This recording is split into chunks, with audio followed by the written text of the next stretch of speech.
stars Brad Pitt, Tommy Lee Jones, Donald Sutherland, and Liv Tyler, even though Liv Tyler probably had maybe 2 days on set in this movie. So what is Ad Astra about? Well, first, what does the title mean? If I had to take a guess, it means Into the Stars, just because how the title went at the very beginning. So I'm going with Into the Stars is what Ad Astra means. I could be completely wrong, though. So, Ad Astra, what it's about? It's pretty simple. There's these random surges happen on Earth, and they think it's because of Tommy Lee Jones' character, Brad Pitt's dad.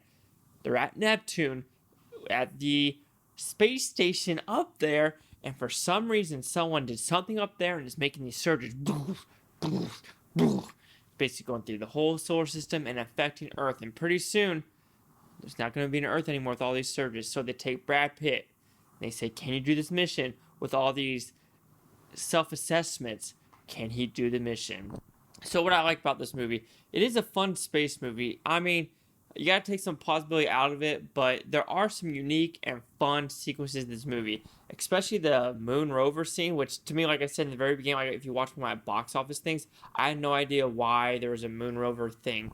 Well, funny thing is, this is probably hundreds, probably thousands, I'd say 1,000, close to 100 years in the future, because what they're doing, like what they have on Mars, what they have on the moon, what they're doing, this isn't recent, guys. This is easy. It's got to be over 100 years in the future, minimum. Maximum 1,000 years, which is kind of funny when you see like Subway on the moon and Applebee's on the moon. And there's a little nitpicks of like, you know, Brad Pitt's dialogue in this movie, but no one is going to say this movie doesn't look beautiful. It looks fantastic. I love the moon rover scene, even though there's some people saying it had nothing to do with the movie.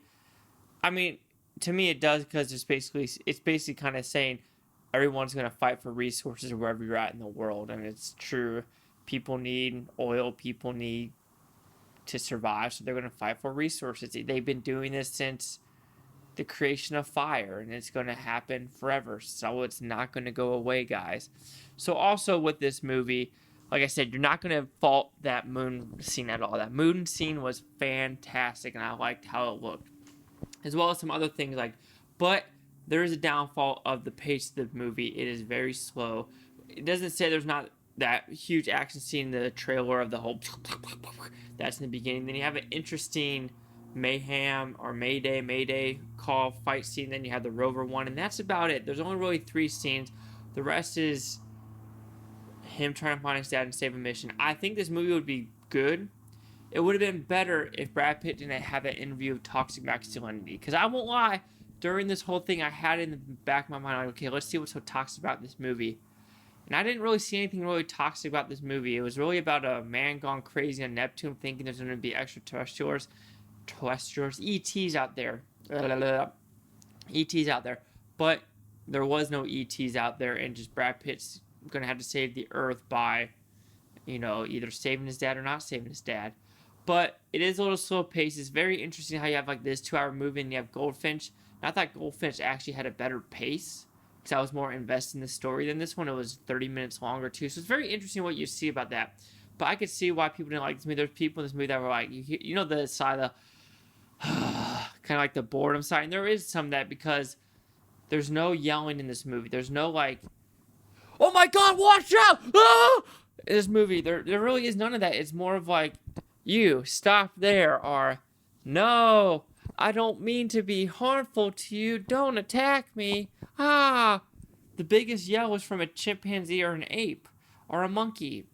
That was the biggest yell in this movie. Everything in this movie is calm. And I guess that's the whole problem too. Even though there's a dilemma, no one's making out to be a massive dilemma. Like, you know, there's a surge on Earth of 40,000 people dead, but you don't see really the aftermath. You just see, like, you know, one thing that happened to Brad Pitt, and that's it.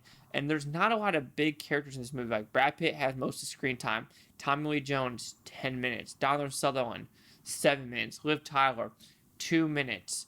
Other people in this movie, 5 minutes. Like, this is a Brad Pitt movie through and through.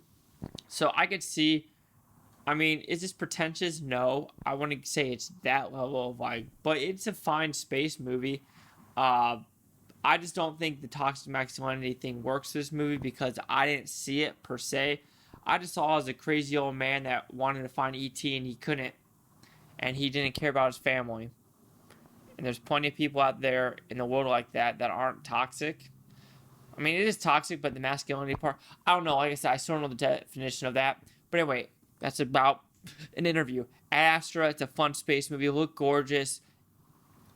I don't know shit about space, so I couldn't be like, oh, that can't happen. To me, yeah, it could happen. Why not? I mean, does anyone really know what's going to happen at Neptune? But anyway, Ad Astra will receive a 3 out of 5 blue futons, so equals at 60%. So it's the Critics' News scores gave this film. So you have critics in 83% with 313 of them, and the user scores of 42% with 4,971. There's not a lot of audience score, actually. So here's your critic consensus. Ad Astra takes a visually thrilling journey through the vast reaches of space while charting an ambitious course for the heart of the bond between parent and child. Visually thrilling, yes. Action-packed, no, not at all. But, I mean, it's a movie that I could watch again. Oh, but also I don't like and also the reason why I gave it a lower rating, I hate cover-up movies. And the Space Force. So this is basically the Space Force in the movie. The Space Command is the Space Force. And this is the whole cover-up, how everything's a government cover-up nowadays in movies. Like, oh, what's the plot? Cover up! It's like, okay, I'm kind of tired of that. But you get the 60 to 83 or the 42, chasing like the Blue Futon. Like, comment, subscribe. Let me know what you think is Blue Futontopia, you Blue Futonians. Thanks for watching. Have a great day. And what I have in my oven right now, chicken cordon bleu. Chicken cordon bleu. Let's eat some chicken cordon bleu. But I gotta wait 33 minutes for it.